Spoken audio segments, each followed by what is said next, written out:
For this video, I teamed up with Tim over at the Systainer store to show you how to go about customizing the latch, handle, and hinge pins on your Tanos Gen2 t-loc Systainers. But before I get to that, I would like to thank you for stopping by to watch this video. And if you're new to the channel and like what you saw here, please be sure to hit that like and subscribe button before you leave. So with that being said, let's begin.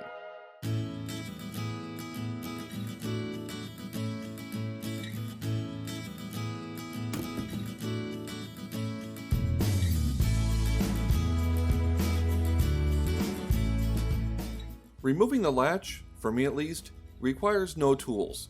I'll use my index finger and place it next to the bottom of the t-loc. I'll then push the one prong towards me and lift up. Now I know I don't have a good camera angle to show you this since my hands are blocking everything, which is why I'm showing you my process 3 separate times. Now I've swapped out multiple latches on multiple Systainers and they were all removed like this. It's a very quick and easy process. You can see on the red t-loc that the prongs that catch the inside of the hole are flexible enough that you can squeeze them with your fingers, and clicking in the new latch is just as easy as removing the old one, as you can see here, and as you saw before.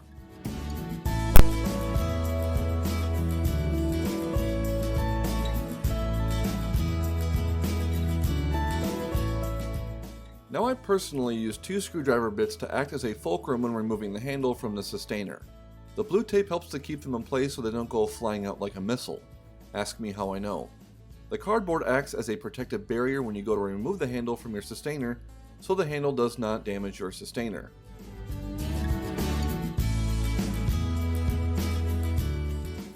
To detach the handle, make sure you apply even pressure and press down at both ends at the same time. Don't be afraid to use some force either. I haven't had a single handle break on me yet, and I've removed all of them this way. Now there's only one way to put a handle on these Gen2 Systainers. The part of the handle that locks onto the Systainer will slide over what I'm going to call an indexing notch, and that's formed on the lid itself. Place the handle over those notches, use even pressure and push down at both ends at the same time. You're going to feel and hear the handle snap into place. Then you're good to go.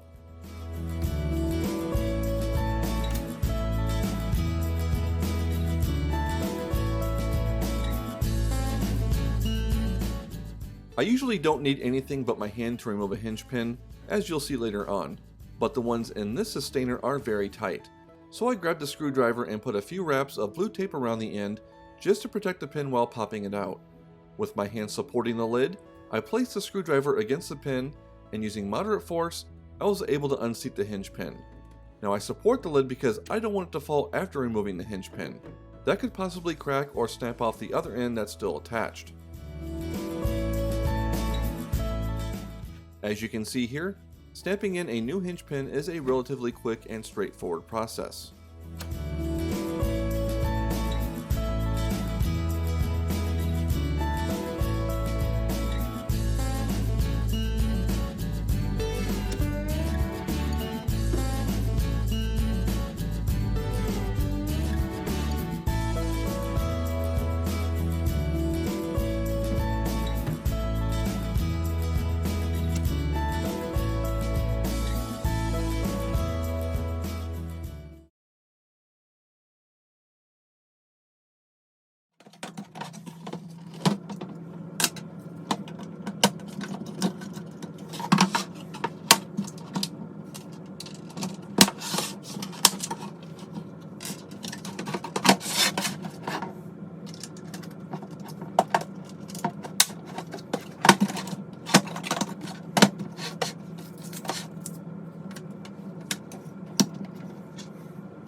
So if you couldn't guess, the red and black Systainer is for some of my best clamping accessories.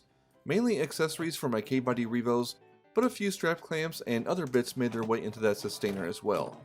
This may not be the most ideal storage solution for you, but this works really well for me.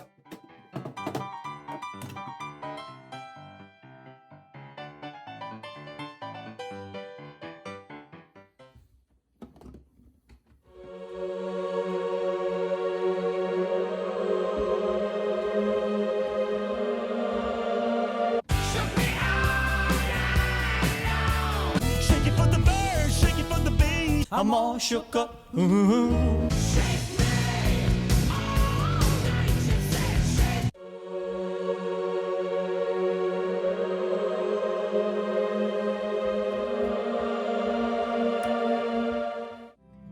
on that note, I'm going to call this video done. Now I did place a link to Tim's Systainer site down in the description, so if you'd like to take a look and see what he has to offer, I won't hold it against you. It is not an affiliate link, so feel free to buy away. I'd like to thank you for watching, and until next time, take care and have a good one.